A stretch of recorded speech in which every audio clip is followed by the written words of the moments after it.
अस्सलाम वालेकुम, मैं हूं तारिक तनवीर और आज हम आए हुए हैं गढ़ी शाहू चौक में हाफिज़ जूस कॉर्नर के ऊपर। तो आप सोच रहे होंगे कि किसान का पाकिस्तान की टीम जो है हाफिज़ जूस कॉर्नर पे आज क्या करने आ सकती है। तो मैं आपको बताऊं कि ये हाफिज़ जूस कॉर्नर पे जो हमने एवोकाडो का एक प्रोग्राम किया था, तो उन्होंने कहा कि ये यहाँ से पौधे जो थे पूरे पाकिस्तान में डिस्ट्रीब्यूट हुए। तो आज हम पर्टिकुलरली हाफिज़ जूस कॉर्नर के जो मालिक उनसे मिलने आए हैं कि वो एवोकाडो के जो सीड है किस तरह उसको ग्रो करते हैं और इसके और क्या काम होते हैं, किस तरह इन्होंने पाकिस्तान में इसको बढ़ाया। तो आइए उनसे आपकी बात कराते हैं। तो मेरे साथ मौजूद है औजार अहमद जो इसके ओनर हैं हाफिज़ जूस कॉर्नर के। तो सबसे पहले तो हाफिज़ साहब थैंक यू वेरी मच कि आपने हमें इनवाइट किया। आप बहुत ज़बरदस्त काम कर रहे हैं कि आपने ना सिर्फ पाकिस्तान में एक जूस का एक अच्छा काम किया, उसके साथ उसको पौधे बना के भी लोगों को दे रहे हैं। इट्स अमेजिंग वर्क और ये मेरा ख्याल है हमारे पाकिस्तान के लोगों के लिए एक रोल मॉडल है कि जो आप काम कर रहे हैं। बहुत शुक्रिया जी, ज़बरदस्त। तो सबसे पहले बताइए अपना थोड़ा सा फैमिली बैकग्राउंड, कब शुरू किया, कैसे हुआ ये हाफिज़ जूस कॉर्नर की क्या स्टोरी क्या है? मेरे दादा ने 1920 में गढ़ी शाहू में काम शुरू किया था। बिल्कुल ठीक। तो वो बस अल्लाह ने कुछ ऐसी बरकत दी कि आज देखे मेरा ख्याल है 7 सदी से ऊपर हो गया है। वाह। वो उनका जो बाग एक लगाया हुआ था वो वैसे का वैसे ही है, हरा भरा। बिल्कुल ठीक। और वो उसी तरह फल फूल दे रहा है और साया भी दे रहा है। तो अल्हम्दुलिल्लाह वो एक सिलसिला जो है ये सदी से पहले का है। और जहाँ तक मेरी दुकान का ताल्लुक है, मुझे हो गए कुछ 30-32 साल बिल्कुल ठीक यहाँ पर हाफिज़ जूस कॉर्नर चौक गढ़ी शाहू में करते हुए। एक दफ़ा हम गए कतर, वहाँ पे कोई मुशायरा था, शायर भी हूँ आपको पता है, तो कासमी साहब भी थे साथ। तो जो मेज़बान थे उन्होंने कहा जी कि आज हमने आपको एक जूस पिलाना है, वो ऐसा जूस है कि वो मतलब तवानाई का ख़जाना है। अब आप समझ गए होंगे। बिल्कुल ठीक। मैं तवानाई का ख़जाना फिर तो ज़रूर पिलाएं। तो वो हमें ले गए और हमें एवोकाडो का मिल्क शेक पिलाया वहाँ।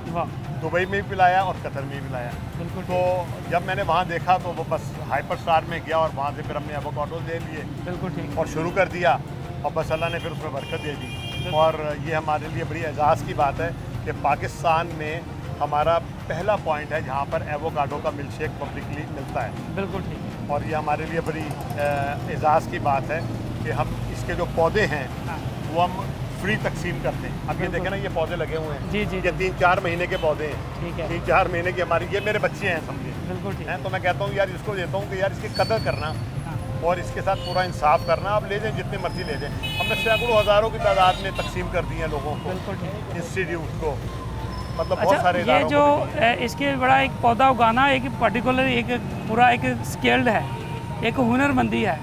तो ये आपने सीखा था पौधा उगाना? नहीं, अल्लाह ने ऐसे अल्लाह ने ऐसे दिल में डाल दिया और ऐसे ही हमने इसका बीज लगा दिया। तो इंस्पायरेशन क्या थी पौधे बनाने की? बस ये थी कि यार एक दफ़ा ज़ियाउल हक साहब जब गए ना यहाँ तुर्की जी, तो वो इस्तांबुल से अंकारा जाना था उन्होंने। ठीक है। तो दरमियान में एक सर्विस आती है, उसको कहते हैं बोलू, उस जगह का नाम है। जिस तरह हमारे यहाँ इस्लामाबाद जाएँ तो भेरा आएगी। ठीक है। तो वो जब उस सर्विस में उन्होंने उनको ज़ाहिर एंटरटेन ज़रा चाय पानी के लिए रुके, तो उनका जी को मेरा खिदमत बताएं। हाँ। तो तुर्की की जो इंतज़ामिया थी उस वक्त उनके साथ, उनका जी कि ये बोलू जो है हिल स्टेशन है, ठीक। तो यहाँ पर आप ना दियार की कलमें लगवा दें। ठीक। भाई ये भी कोई मसला है। हुक्म हुआ, कई हज़ार लाख कलमें चली गई पाकिस्तान से, माली चले गए, उन्होंने जनाब दियार के कलमें लगा दी उस हिल स्टेशन पे और आज वहाँ पर दियार के पूरे पूरे जंगल आबाद हो गए। बिल्कुल। तो ये है कि मेरा जो कॉन्सेप्ट है वो ये है कि ये एक एवोकाडो का पौधा नहीं है, एक एवोकाडो का बीज नहीं है, ये पूरा जंगल है। हमने अपनी नस्लों की बका के लिए जंगल बनाने हैं। बिल्कुल ऐसे। ये एवोकाडो की ना बीज है, ये इसका सीड है। बिल्कुल ठीक है। और ये एवोकाडो जो है दुनिया में 2 जगह का बड़ा मारूफ है, एक कीनियन है और एक मैक्सिकन है। जो मैक्सिकन है वो टॉप क्वालिटी का है। ठीक है। और हम लोग हमेशा मैक्सिकन ही इस्तेमाल करते हैं। तो आप खुद इंपोर्ट करते हैं या किसी इंपोर्टर से लेते हैं? इंपोर्टर से ले लेते हैं, हाइपर से ले लिया, कहीं से ले लिया, अच्छे बड़े स्टोर से। मेरा ख्याल है आपके जूस कॉर्नर का विजिट भी कराते हैं। हाँ ज़रूर। नाज़रीन को आइए जी, चलते हैं।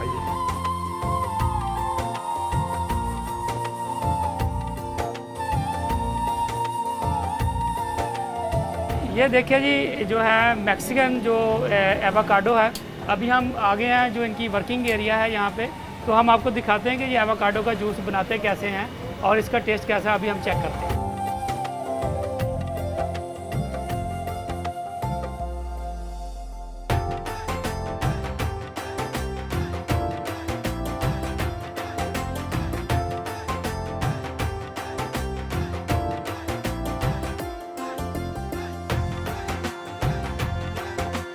भाई साहब ये आपने लगाना है और ये पौधा ज़मीन पे लगाना है ताकि ये एक दरख्त बन जाए।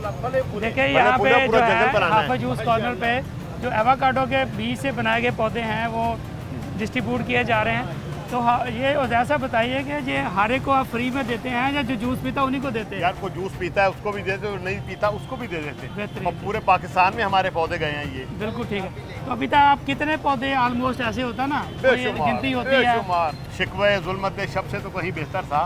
अपने हिस्से की कोई शम्मा जलाते जाते हैं अहमद फराज के बकौल। तो मेरा जो काम है वो तो मैं कर रहा पौधे हूं। दें जी सबको। फिर ये तो खड़े हैं माशाल्लाह हेलो जी। लोग जो है ना यहाँ पे।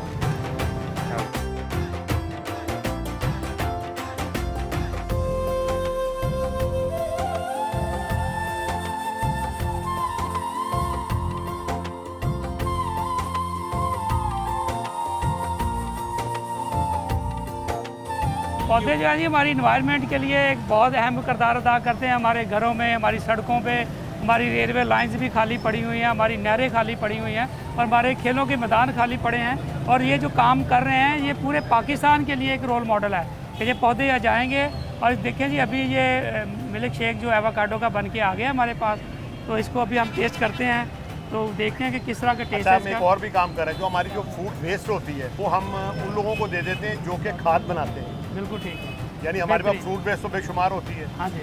तो वो लोग मतलब बड़ा फ़ायदा उठा रहे हैं। जो बायोगैस से वो जी। जो आगे एनर्जी बना रहे हैं वो बिल्कुल। भी लेके जाते हैं। बिल्कुल ठीक। और वो भी लेके जाते हैं जो ये कि वैसे बहुत अच्छा काम है खाद- कि खाद जो बना आप रहे हैं। जीरो वेस्ट के ऊपर काम कर रहे हैं। आपकी हाँ। कोई चीज़ भी ज़ाया होने नहीं देते नहीं आप। नहीं हम देते हैं। मतलब छिलके भी आप इसके अब आप ये इस्तेमाल देखें कर ना रहे हैं। कि जो एवोकाडो के जो हैं पौधे जो हमारे जो टिन पैक होते हैं पाइनएप्पल वगैरह जी, के जी, वो हम उनमें डाल देते हैं। जो बिल्कुल। दूध की कैनियाँ होती हैं उनमें डाल देते हैं। चलो जी अभी पी के देखते हैं ज़रा इसको।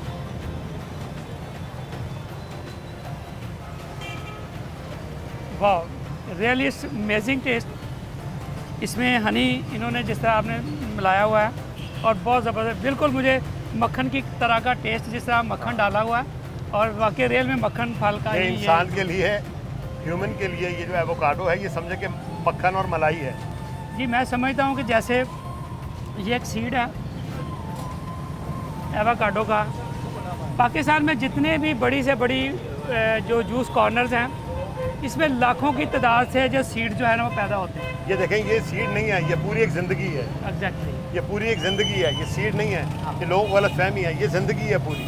और अगर हम चाहें तो इस एक ज़िंदगी से हम कितनी ज़िंदगियाँ बना सकते हैं। इस ज़िंदगी के अंदर लाखों नहीं शायद करोड़ों जो है ना फ्रूट होगा। ऑफ कोर्स ये अब हमारे ऊपर डिपेंड करता है कि हम इसको इस रद्दी की टोकरी में फेंक के इस ज़िंदगी को ज़ाया कर दें या इस गमले में लगा के इसी ज़िंदगी से पौधा बनाएं और उस पौधे से ना सिर्फ पाकिस्तान को सरसब्ज करें बल्कि हमारे पाकिस्तान के लोगों के लिए जो है ना फल और जो इसके लिए नेमतें जो अल्लाह ताला की हैं उसमें को भी इसमें कन्वर्ट किया जा सकता है। तो मेरा ख्याल है कि आज के प्रोग्राम का जो हमारा सबसे बड़ा मैसेज यही है कि हमारे पास ऐसी लाखों दुकानें होंगी जो इस तरह में मैंगो का भी सीड आ रहा है, फालसे का भी सीड आ रहा है, आड़ू का भी सीड आ रहा है, एवोकाडो का भी सीड आ रहा है। इनको ज़ाया करने की बजाय अगर हम इसको ये हम सीड नहीं दाया कर रहे, एक ज़िंदगी दाया कर रहे हैं यार। ये बिल्कुल भी तो अल्लाह की दी हुई है ना। एग्जैक्टली। और ये लाइव है। ये जो फ्रूट है ना सिर्फ हमारे पाकिस्तान को सरसब्ज करेंगे बल्कि ये एक ज़िंदगी है जिसको हम कन्वर्ट करके खुशहाली का ज़ामन होगी। और ये बहुत से बच्चे जो हैं जो एंटरप्रेन्योरशिप देख रहे हैं कि हम कैसे कैसे काम कर सकते हैं, तो मेरा ख्याल है ये एक बहुत बड़ा बिज़नेस भी इसके अंदर मौजूद है। तो मेरा ख्याल है कि इसी मैसेज के साथ अपने मेज़बान तारक तनवीर को दीजिए इजाज़त। इंशाल्लाह आपको अगले किसी इन्फॉर्मेशन के साथ मिलेंगे। अल्लाह हाफ़िज़।